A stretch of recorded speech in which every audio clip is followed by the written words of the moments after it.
saya 221112026. Saya dari Prodi Pendidikan Bahasa Inggris Universitas Kristen Indonesia Toraja. Jadi pada kesempatan ini saya akan menjelaskan tentang konsep Tuhan, konsep manusia, konsep dosa.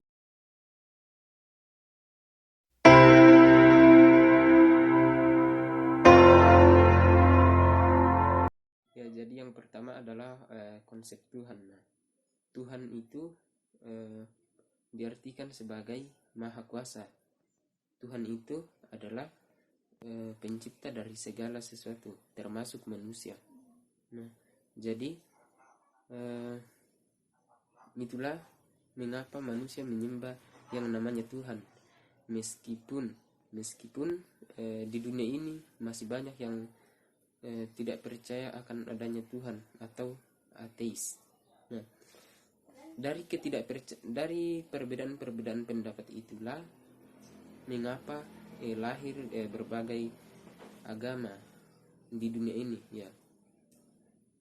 Namun meskipun berbeda, tetapi semua agama tetap satu pandangan bahwa Tuhan itu adalah Maha Kuasa, atau Tuhan itu adalah yang menciptakan manusia itu sendiri. Nah, jadi itulah mengapa banyak manusia yang percaya akan Tuhan, sehingga banyak juga manusia yang ada yang benar-benar percaya, ada yang mungkin kurang percaya, ataupun ada yang tidak percaya sama sekali. Nah, orang yang tidak percaya sama sekali itulah mereka yang disebut ateis, yaitu orang yang tidak mempercayai Tuhan. Nah, adapun orang yang mempercayai Tuhan itulah mereka yang menganut berbagai agama. Contoh agama Islam, Kristen, Katolik, Hindu, Buddha, ataupun Konghucu. Nah, itulah agama-agama yang mungkin dianut oleh manusia di dunia ini. Meskipun masih banyak agama-agama lain di luar yang dianut oleh orang. Tuhan juga selalu didefinisikan sebagai yang Maha Kuasa, yang Maha Baik. Hal ini bukan tanpa sebab, melainkan dalam pandangan manusia Tuhan adalah pencipta segala-galanya, termasuk manusia itu sendiri. Hal inilah yang membuat manusia menyembahnya, memohon, dan meminta pertolongan atau segala hal-hal yang baik. Dari berbagai pendapat atau pandangan tentang Tuhan, lahirlah berbagai agama atau kepercayaan. Nah, kepercayaan inilah yang diyakini manusia sebagai salah satu sarana untuk lebih dekat kepada Tuhan, agar manusia bisa lebih baik lagi, atau bisa lebih diberkati lagi, atau kehidupan.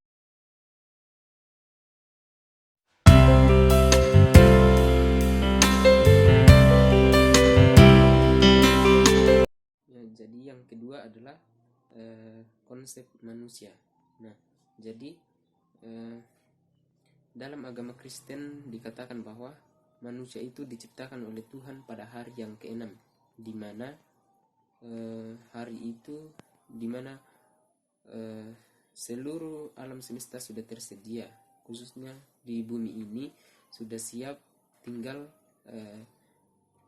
manusia yang diciptakan oleh Tuhan untuk mengisinya. Jadi tujuan Tuhan menciptakan manusia adalah untuk mengisi bumi dan mengolah segala isi dari bumi ini. Nah, meskipun mungkin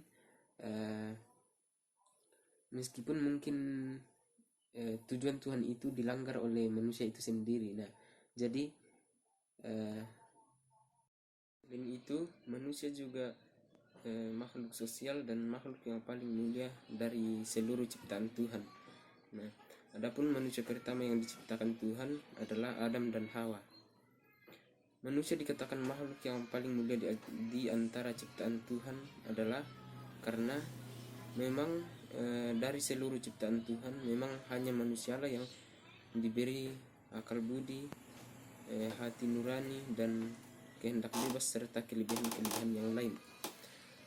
Nah, dengan kelebihannya itu manusia bisa menciptakan hal-hal yang baru yang bisa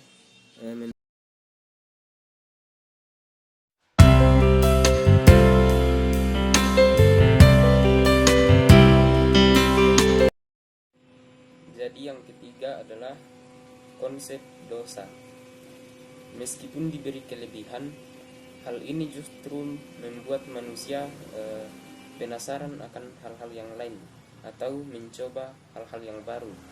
Nah, dari rasa penasaran itu, manusia ingin membuat sesuatu yang mungkin mereka belum pernah lihat sebelumnya atau belum pernah mereka lakukan sebelumnya. Bosan dengan hal-hal yang baik, manusia seringkali mencoba hal-hal yang mungkin memang berbeda dari yang sering mereka lakukan. Nah, tidak terkecuali perbuatan yang tidak diinginkan atau yang bertentangan dengan hukum Tuhan, yaitu dosa. Nah, jadi dosa sendiri diartikan sebagai perbuatan yang melanggar hukum Tuhan atau perbuatan yang tidak dikehendaki Tuhan, yang bertentangan dengan hukum Tuhan. Nah, dosa muncul karena rasa cinta manusia terhadap hal-hal duniawi lebih besar daripada rasa cintanya terhadap Tuhan. Dosa juga membuat hubungan manusia dengan Tuhan itu hancur atau terputus. Nah, dari sisi lain, dosa diartikan muncul karena adanya bisikan dari iblis atau setan yang berusaha mengubah agar setiap manusia yang berbuat dosa itu justru menemukan kenikmatan atau kebahagiaan dari perbuatannya itu.